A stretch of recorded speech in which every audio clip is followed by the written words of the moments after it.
Loué soit Jésus-Christ, qu'il soit toujours loué. Aujourd'hui, nous affrontons une question très importante et commune, mais aussi délicate, qui naît du cœur de nombreux fidèles qui se sentent attaqués par le diable et cherchent une arme puissante pour se défendre. C'est la prière à Saint Michel Archange, qui est écrite par le pape Léon XIII et qui est un exorcisme. Et nous posons la question, est-ce qu'un laïc peut aussi le réciter? Alors, la réponse n'est ni oui ni non. Il faut bien comprendre les termes de cette question. Tout d'abord, c'est quoi un exorcisme? L'Église distingue principalement deux formes. Le premier, c'est l'exorcisme solennel, également appelé grand exorcisme. C'est un acte liturgique, un sacramentel, qui ne peut être accompli que et exclusivement par un évêque ou un prêtre qui en a reçu la licence spécifique et spéciale de la part de l'évêque. C'est un ordre impératif donné à la personne possédée au nom de Jésus-Christ pour chasser le démon. Le droit canonique au canon 1172 est péremptoire et ne tolère aucune exception. Je cite: «Personne ne peut prononcer un exorcisme légitimement sur les possédés s'il n'en a pas obtenu de l'ordinaire du lieu une licence expresse». Point. Maintenant, essayer de faire cela sans le mandat de l'évêque serait un acte très très grave, illégal et extrêmement dangereux. Il existe cependant une deuxième forme d'exorcisme que le catéchisme de l'Église catholique au numéro 1673 décrit ainsi, je cite: «L'exorcisme est également pratiqué dans la célébration du baptême. Si un évêque le juge opportun, il peut aussi organiser un exorcisme simple». Fin de citation. En outre, la tradition a toujours connu la prière d'exorcisme privée ou des prières de libération. Quelle est la différence? Lors d'un exorcisme solennel, le prêtre exorciste, et seulement le prêtre autorisé, agit avec l'autorité publique de l'Église et commande directement au démon. Ça, c'est ce qu'on appelle le mode impératif direct. Dans les prières de libération, les fidèles ou même un prêtre ordinaire ne commande pas directement au démon, mais il s'adresse à Dieu, au Christ, à la Vierge, aux saints, et en demandant humblement leur intercession pour être libérés du mal. C'est ce qu'on appelle l'exorcisme déprécatif. C'est pas lui qui demande directement au diable, il demande aux saints et à Dieu. La prière de saint Michel Archange, celle du pape Léon XIII, où se situe-t-elle alors? C'est ici que réside toute l'unicité et son pouvoir. L'histoire de son origine est la suivante. Le 13 octobre 1884, le pape Léon XIII, à la fin de la messe, a eu une vision terrible dans laquelle il entendit Satan demander à Dieu une période de 100 ans pour tenter de détruire l'Église.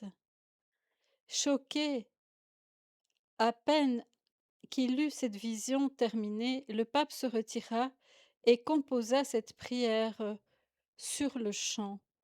Il en fit Il fit 2 choses. Il l'inséra dans le rituel romain comme une prière d'exorcisme que les prêtres devaient utiliser à la fin de chaque messe, au moment d'un agenouillement de tout le monde. La prière, dans sa forme originelle latine, a une forme puissante et presque impérative. Mais lorsqu'un profane, un laïc la récite, il ne l'utilise pas avec l'autorité publique de l'Église, mais en tant qu'une prière puissante d'intercession privée. Donc, par exemple, si j'étais un laïc, je peux la faire moi-même, chez moi, pour moi, d'accord? C'est un acte de foi personnel par le par lequel un baptisé porte dans sa dignité de fils de Dieu, invoque le prince des armées célestes pour qu'il puisse venir, à sa faveur selon le commandement de Dieu. Donc, la réponse à la question est la suivante: non, ce n'est pas l'exorcisme solennel que seul le prêtre délégué peut faire. Oui, c'est une prière très puissante, presque un petit exorcisme privé que chaque fidèle a le droit, dans certains cas et même le devoir, d'utiliser pour sa propre défense et pour celle de ses proches.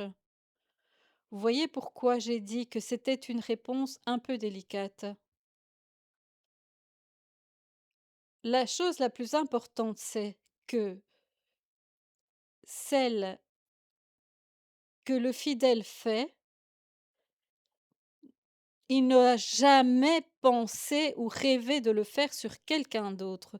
Ça, c'est la chose la plus importante. Seulement l'exorcisme solennel peut être réalisé par le prêtre exorciste autorisé sur une autre personne. Celui que fait le fidèle en mode privé, donc ce petit exorcisme privé dont je vous ai parlé maintenant, les fidèles peuvent le faire sur eux-mêmes. Il le fait à lui-même, en invoquant les saints et les anges et le Seigneur, mais il ne peut pas rêver de la prendre pour la faire sur les autres. Sinon, on revient au premier cas. Je n'ai pas, moi, en tant que laïc, le pouvoir d'agir sur une autre personne avec cette formule d'exorcisme impérative. Car si vous lisez la forme la formule complète dont je vous parlerai maintenant, les expressions sont sous forme directe. Il faut rester très, très attentif et prudent et être précis dans ces questions. Alors comment et quand les utiliser? Pour votre défense personnelle, vous pouvez agir quotidiennement en tant que armure spirituelle.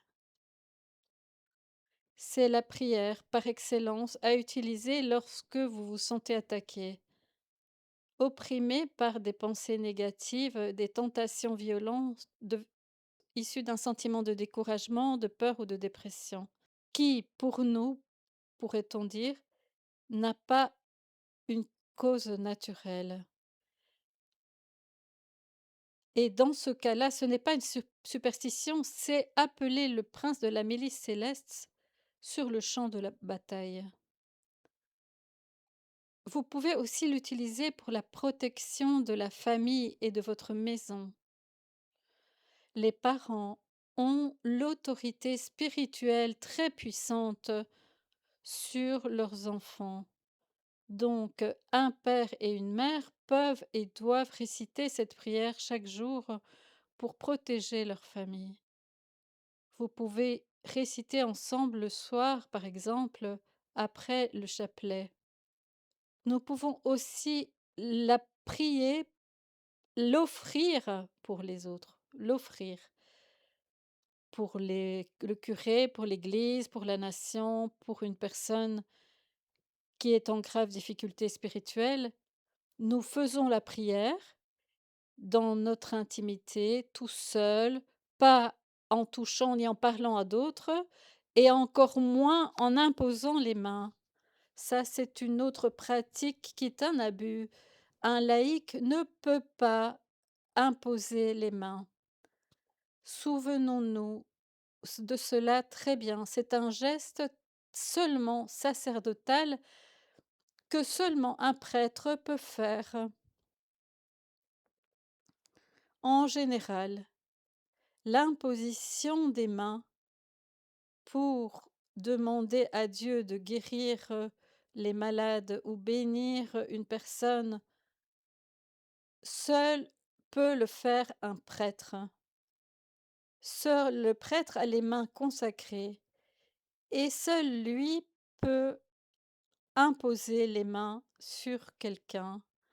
Seul lui peut donner une bénédiction adressée directement à une personne, c'est-à-dire avec les termes «Je te bénis». OK?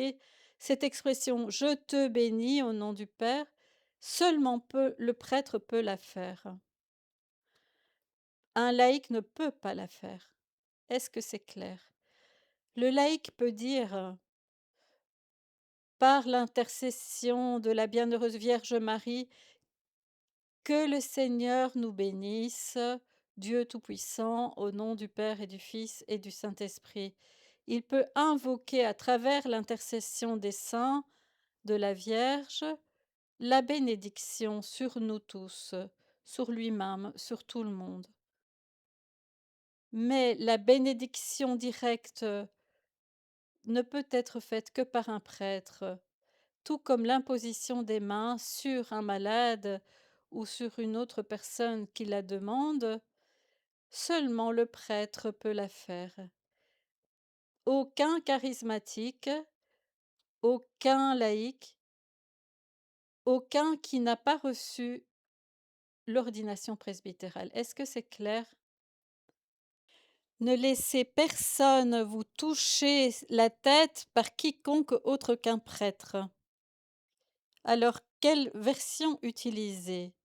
La version courte, je cite, celle qui commence par Saint Michel Archange, défendez-nous dans le combat, etc. Celle-là, c'est celle que tous nous connaissons et qui est déjà très efficace et brève.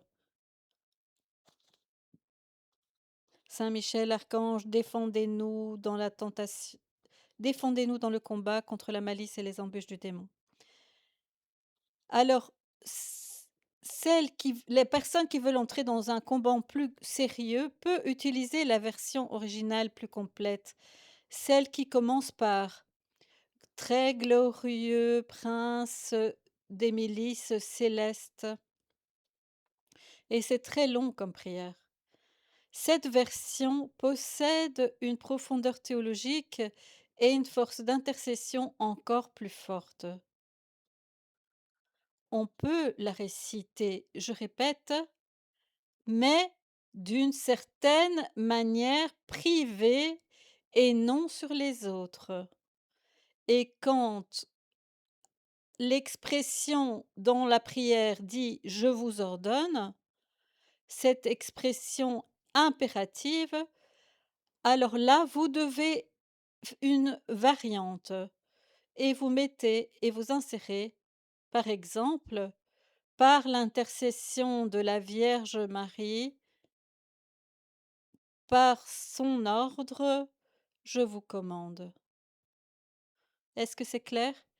Mais pas que nous ordonnions directement. Attention. Donc, utilisons-la parce que ce sont des utilisons-les, ce sont des outils efficaces et demandons à Saint Michel sa protection. Mais attention, avec ces précautions bien précises que je vous ai données. Je vous bénis par le Dieu Tout-Puissant, au nom du Père, du Fils et du Saint-Esprit. Amen. Prochainement, je vous ferai une catéchèse aussi sur la médaille de Saint Benoît, qui est une médaille très importante. C'est un exorcisme qui est mis dans la médaille. Je vous en parlerai. Sainte journée.